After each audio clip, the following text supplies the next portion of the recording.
Hello दोस्तों, तो आज इस वीडियो में हम देख रहे हैं कि क्लास 7 का जो सोशल साइंस का बुक है, इसमें से chapter number 7 the Gupta era an age of tireless creativity, ये जो चैप्टर है, इस चैप्टर का ये सेकंड पार्ट है और जिसमें हम देखने वाले हैं अ न्यू पावर इमर्जेस। ये पॉइंट हम इस वीडियो में डिटेल में समझने वाले हैं।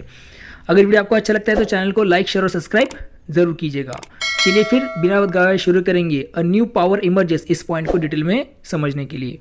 A new power emerges, एक नई शक्ति का उदय। By the 3rd century CE, the Kushana Empire, which spread over the north and northwest of the subcontinent, started to weaken.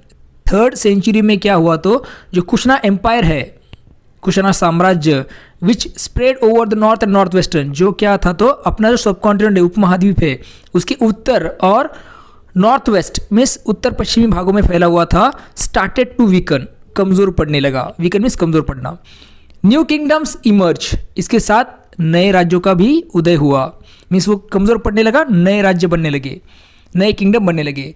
Setting the stage for a fresh period of consolidation, okay, जिससे एक नया सुदृढ़ीकरण का काल की शुरुआत हो गई। सुदृढ़ीकरण मीन्स या फिर कंसोलिडेशन मीन्स सुदृढ़ीकरण या फिर मजबूतीकरण मीन्स इसका मतलब ये कि कुशना एम्पायर जैसे वीक होने लगा, नए किंगडम्स बनने लगे और ये जो काल था, ये क्या था, तो एक मजबूतीकरण का काल ये था, ठीक है। And the new actor on this stage was the Gupta dynasty, और इस मंच पर एक नई शक्ति उभर रही थी, जो थी कौन, गुप्ता डायनेस्टी, गुप्ता वंश, ठीक है। There are various theories on the origin of the Guptas, गुप्तों की जो उत्पत्ति है उसको लेकर कई ऐसे सिद्धांत है, कई ऐसे मत आप देख सकते हैं, थियरीज देख सकते हैं। However it is widely believed that they emerged in a region near present day Uttar Pradesh as regional rulers। अभी ये सबसे इंपॉर्टेंट है कि आमतौर पर ये माना जाता है कि जो वर्तमान में उत्तर प्रदेश है, वहाँ के कुछ जो रीजन है, वहाँ के कुछ जो स्थानिक प्रदेश है, अंडरस्टैंड, उन क्षेत्रों में एक स्थानिक शासकों के रूप में ये उभरे थे, वहाँ से वो सामने आए, ठीक है। उस रीजन से एक रीजनल रूलर के रूप में वो सामने आए। Over time they rose to prominence and established a powerful empire, okay, समय के साथ उनकी प्रतिष्ठा बढ़ी और उन्होंने एक शक्तिशाली ऐसा साम्राज्य की स्थापना की, गुप्ताज ने। The Gupta period is considered remarkable in Indian history and is marked by the significant development in many areas. ये जो गुप्ता काल है, गुप्ता जो टाइम है, पीरियड है, वो भारतीय इतिहास में एक विशेष और महत्वपूर्ण काल माना जाता है, इंपॉर्टेंट, सिग्निफिकेंट माना जाता है। क्यों माना जाता है इसे सिग्निफिकेंट? क्योंकि इस पीरियड में अनेक क्षेत्रों में क्या हुआ, तो उल्लेखनीय ऐसा विकास हुआ है, रिमार्केबल डेवलपमेंट हुई है, सिग्निफिकेंट डेवलपमेंट हुई है इस काल में, गुप्ता पीरियड में, ठीक है। The fields of art and architecture, literature and science flourish particularly during the time of Chandragupta II and that legacy continue even today.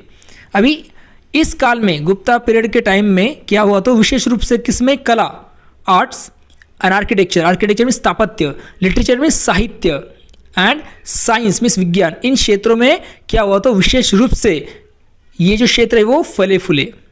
Understand, किसके टाइम पे ये अच्छे से डेवलप हुए, तो ड्यूरिंग द चंद्रगुप्ता II के टाइम पे ये डेवलप हुए और आज भी उनकी विरासत क्या हुई, तो बनी हुई है, ये आप देख सकते हैं यहाँ पे।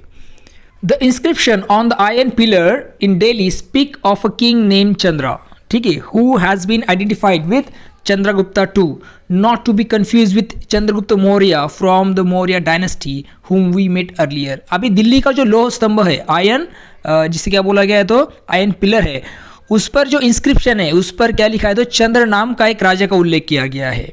तो उसे किस तरह से आइडेंटिफाई किया जाएगा, जिसकी पहचान होगी चंद्रगुप्त II, चंद्रगुप्त द्वितीय से उसकी पहचान की गई है। अभी आप देख सकते हैं, कन्फ्यूजन यहाँ पे करना नहीं है, जो मौर्य वंश है उसके जो चंद्रगुप्त मौर्य है, इसे आपको भ्रमित होने की जरूरत नहीं है, ओके, याद रखिए। Chandragupta II also known as Vikramaditya, Chandragupta II जो है, जिन्हें विक्रमादित्य के नाम से भी जाना जाता है, was one of the renowned ruler of the Gupta dynasty, गुप्त वंश के प्रसिद्ध शासकों में से वो एक थे। He was a devotee of Vishnu and his mount vahana, Garuda often appeared on many inscription. अभी ये जो चंद्रगुप्त मौर्य टू थे या फिर विक्रमादित्य जिन्हें कहा जाता है, he was devotee of Vishnu, वो विष्णु के भक्त थे और विष्णु के जो वाहन है, वाहन जो है Garuda, okay, often appear on main inscription. जो विष्णु के जो वाहन है गरुड़ा का चित्र, अनेक ऐसे उनके जो अभिलेख है, इंस्क्रिप्शन है, उस पर आप अक्सर दिखाई देते हैं, ठीक है। उसके बाद एक डोंट मिस आउट, इसे छोड़ना नहीं है, महत्वपूर्ण जानकारी है। Have you notice the two in Chandragupta twos name, क्या आपने चंद्रगुप्ता टू के नाम में वो दो जो लाइन्स है उसे आपने देखा है? Historian added this name because there was another Chandragupta before him. Historian लोगों ने क्या किया तो इस संख्या को इसलिए जोड़ा क्योंकि इस चंद्रगुप्त के पहले भी एक चंद्रगुप्त हुए थे, ठीक है। हिज ग्रैंडफादर, उसके दादा। This tradition of naming the first son after his grandfather is followed by some Indian families even today. पहले पुत्र का जो नाम है वो दादा के नाम पर रखने की जो परंपरा है आज भी कुछ भारतीय परिवारों में प्रचलित है, ठीक है। Chandragupta first as he is referred to played a crucial role in the early expansion of Gupta Empire। अभी ये जो चंद्रगुप्त फर्स्ट थे, पहले प्रथम चंद्रगुप्त, ओके, जो कि चंद्रगुप्त टू के क्या थे, दादाजी थे, अंडरस्टैंड। उन्होंने क्या किया तो बहुत इंपॉर्टेंट रोल प्ले किया है, क्या करने के लिए, गुप्ता डायनेस्टी को, गुप्ता साम्राज्य को क्या उसका विस्तार करने के लिए प्रारंभिक टाइम में, शुरुआत में, अंडरस्टैंड, बहुत इंपॉर्टेंट उन्होंने रोल निभाया है for the expansion of Gupta dynasty, ठीक है, Gupta empire. He is remembered for his coins and strategic alliances. अभी उन्हें क्यों याद किया जाता है तो उन्होंने क्या किया तो सिक्के बनवाए और स्ट्रैटेजिक अलायंस मीन्स रणनीतिक गठबंधन के लिए उन्हें याद किया जाता है, किसे, चंद्रगुप्ता फर्स्ट को, which help him consolidate his power and lay the foundation for a strong empire, जिसकी मदद से उन्होंने अपनी शक्ति को मजबूत किया और एक सशक्त ऐसा साम्राज्य की उन्होंने नींव रखी, फाउंडेशन उन्होंने किया। अभी ये गोल्ड कॉइन्स आप देख सकते हैं, देखो फिगर नंबर 7.4 में आप देख सकते हैं कि gold coin featuring king Chandragupta first with his queen Kumara Devi, ठीक है। On the river side a seated goddesses identified as Lakshmi. अभी जो चंद्रगुप्त फर्स्ट का जो कॉइन था तो एक साइड में क्या है तो चंद्रगुप्त मौर्य और उनकी पत्नी जो है रानी कुमार देवी को दर्शाता है और दूसरे साइड में क्या है तो गॉडेसेस लक्ष्मी को वहाँ पे इंस्क्राइब किया गया है, वहाँ पे मिंट किया गया है, ठीक है। आगे क्या दिया देखिए, द वॉरियर किंग, योद्धा राजा, the Prayag Prashasti, a pillar inscription in Prayagraj praise the achievement of Samudragupta Chandragupta two's father. जो प्रयागराज में एक स्तंभ लेख है, अंडरस्टैंड, पिलर इंस्क्रिप्शन, वहाँ पर आप देख सकते हैं कि ये जो पिलर इंस्क्रिप्शन है इस पर क्या लिखा है तो चंद्रगुप्त द्वितीय के जो फादर है, पिताजी, समुद्रगुप्त मौर्य की जो उपलब्धियाँ है उसके बारे में प्रशंसा यहाँ पे दी गई है प्रयाग प्रशस्ति में, उस पिलर पे। According to the author of inscription, अभी इस लेख के जो लेखक है उनके अनुसार द कोर्ट पोएट हरिसेना, अभी ये जो लिखा है वो कौन है तो दरबारी कवि हरीश सेन ने ये लिखा है। The king's ambition was to be Dharanibandha or to unify the earth. उनके अनुसार राजा की जो महत्वाकांक्षा थी वो क्या थी, धरणीबंध, जिसका मतलब है पूरी पृथ्वी को एकजुट करना, ये उनकी महत्वाकांक्षा थी समुद्रगुप्त की, according to the Harisena. To this end he fought many wars defeating kings, taking over their kingdoms and expanding his empire. और इसी उद्देश्य से उन्होंने क्या किया तो अनेक ऐसे युद्ध लड़े, ठीक है, कई राजा को हराया, अंडरस्टैंड, उनके राज्यों पर अधिकार किया, taking over their kingdoms and expanding his empire, और अपने साम्राज्य का विस्तार किया समुद्रगुप्त ने, ठीक है। Many defeated kings were reinstated and offered tribute to Samudragupta while others fearing his might submitted without protest. पराजित जो राजा हुए थे उनमें से उनके राज्य को वापस लौटा दिया गया और वे क्या करने लगे तो समुद्रगुप्त को कर देने लगे, ओके, टैक्स देना शुरू कर दिया, ट्रिब्यूट देना शुरू कर दिया इन हारे हुए राजाओं ने बहुत सारे। और कुछ जो अदर थे, जबकि कुछ राजा क्या हो गए तो समुद्रगुप्त की शक्ति से डर कर उन्होंने क्या किया तो बिना विरोध किए वो अधीन हो गए, सबमिट, उन्होंने खुद को हवाले कर दिया, किसके हवाले तो समुद्रगुप्त के हवाले कर दिया बिना कोई विरोध के। Harisena also wrote about how the king supported art, learning and trade, making his kingdom rich and successful. Harisena जो है उसने ये भी लिखा कि राजा जो था वो किस तरह से सपोर्ट करता था, किस तरह से बढ़ावा देता था, किसे, आर्ट, लर्निंग एंड ट्रेड, कला, शिक्षा और व्यापार को बढ़ावा कैसे देता था, ये भी उसने लिखा है। ठीक है, making his kingdom rich and successful, जिससे उसका जो राज्य है वो समृद्ध और सफल बने, इसके लिए किस तरह से राजा जो थे समुद्रगुप्त मौर्य वो बढ़ावा देते इन सब चीज़ों को, ये भी उन्होंने लिखा है। किसने, उस कवि ने। Samudragupta himself is portrayed as a veena player in one of the coins he minted. Samudragupta स्वयं समुद्रगुप्त जो है, जो उन्होंने खुद एक सिक्का जारी किया था उस पर वीणा बजाते हुए उनको दर्शाया गया है। ठीक है, तो आप देख सकते हैं कि उन्हें वीणा बजाना भी पसंद था, या फिर आर्ट की भी वो ज़्यादा कदर करते थे, उसे भी बढ़ावा देते थे। ये एक इंस्क्रिप्शन है, देखो हरिसेना का, दैट इज गिवन देयर। तो ये वो इमेज है, फिगर 7.6। सीटेड समुद्रगुप्ता जो बैठे हुए हैं, प्लेइंग द वीणा, और क्या कर रहे, तो वीणा बजाते हुए समुद्रगुप्त बैठे हुए हैं। ऑन द रिवर साइड, और दूसरी ओर गॉडेसेस लक्ष्मी, देवी लक्ष्मी का आप देख सकते हैं कि वहाँ पे भी उन्हें पंच किया गया है, मिंट किया गया है। ठीक है, याद रखें, ambitious kings sometimes perform the Ashvamedha yajna to build mighty empire and leave a legacy for the future. जो महत्वाकांक्षी राजा होते थे वो कभी कभी क्या करते थे, तो शक्तिशाली साम्राज्य बनाने के लिए और भविष्य के लिए अपनी विरासत छोड़ने के लिए अश्वमेध यज्ञ किया करते थे। ठीक है, such a significant event was commemorated by minting special coins like the one shown in figure number 7.7। ऐसे ही कुछ महत्वपूर्ण अवसरों को क्या किया जाता था, तो सिक्कों में ढाला जाता था, और वो सिक्का जो है आप देख सकते हैं 7.7 में दिखाया है फिगर नंबर। ठीक है, ये 7.7 फिगर नंबर है, आप देख सकते हैं कि this coin depicts the sacrificial horse of the Ashvamedha yajna, the reverse depicts the queen holding a chauri, okay, fly whisk. आप देख सकते हैं कि अश्वमेध यज्ञ जो है इसके इस सिक्के में, ये जो सिक्का है एक साइड में आप देख सकते हैं कि अश्वमेध यज्ञ के बलि के घोड़े का चित्र है, और इसके पीछे की ओर चामर पकड़े हुए रानी को दर्शाया गया है। ठीक है, विस्क, फ्लाई विस्क पकड़े हुए दिखाया गया है। Some literary sources give us descriptive information about the rulers, kingdoms and the people.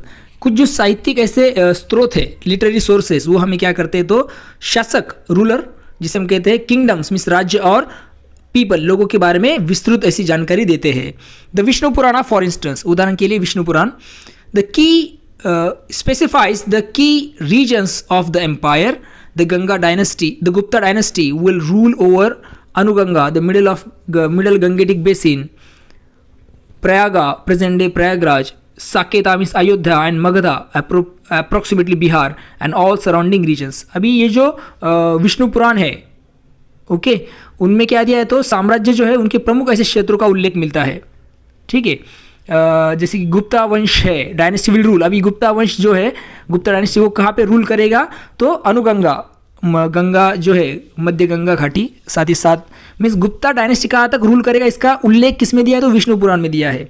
ठीक है, तो किस में करे, कहाँ पे रूल करेगा, तो अनुगंगा, मिडिल गंगेटिक बेसिन में, प्रयागराज, ठीक है, प्रयाग में, साकेत मीन्स अयोध्या में, और मगध लगभग बिहार, इन क्षेत्र इनके आसपास के जो सभी क्षेत्र है वहाँ पर शासन करेगा, ऐसा उस विष्णु पुराण में लिखा था। ठीक है, but at its peak the Gupta empire covered a larger area than this. लेकिन अपने उत्कर्ष काल में, पीक टाइम में, गुप्त साम्राज्य का विस्तार इससे भी अधिक हुआ था।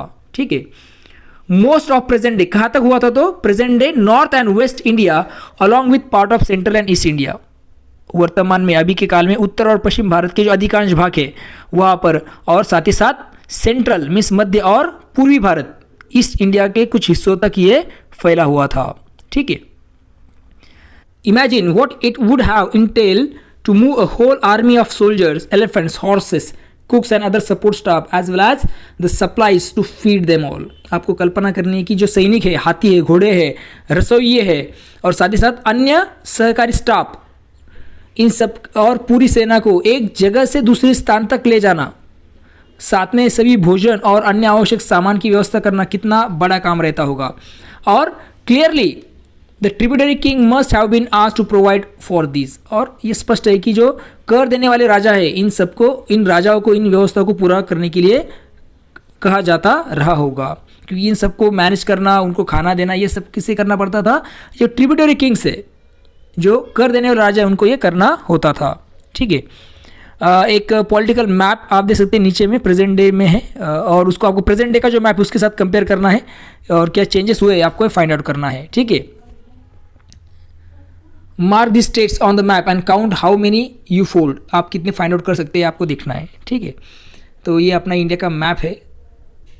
ओके, कलर जो है गुप्ता एम्पायर का येलो कलर से दिखा है, तो बहुत सारे आपको दिख सकते हैं, जैसे कि गुजरात है, राजस्थान है, हरियाणा है। ठीक है, उसके बाद उत्तर प्रदेश, बिहार, उत्तराखंड का भी कुछ एरिया है, मध्य प्रदेश का एरिया है, वेस्ट बंगाल का भी बहुत सारा एरिया गुप्ता डायनेस्टी के अंडर में था, गुप्ता एम्पायर के अंडर में था। ये एक figure number 7.8, can you see this map properly? Yes. कुछ इंपॉर्टेंट सिटीज़ के नाम भी दे देखो, उज्जैनी, इंद्रप्रस्थ। ओके, उसके बाद प्रयाग, काशी, साकेत, मगधा। अभी ये फिगर नंबर 7.8 के बारे में कुछ इंफॉर्मेशन दी है। द गुप्ता एम्पायर्स एक्सटेंड, गुप्त साम्राज्य का विस्तार।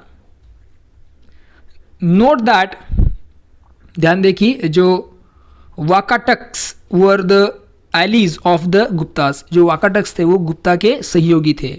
ठीक है, उसके वाकाटक से नीचे देखो, सेंट्रल इंडिया में, डेक्कन प्लेट्यू में।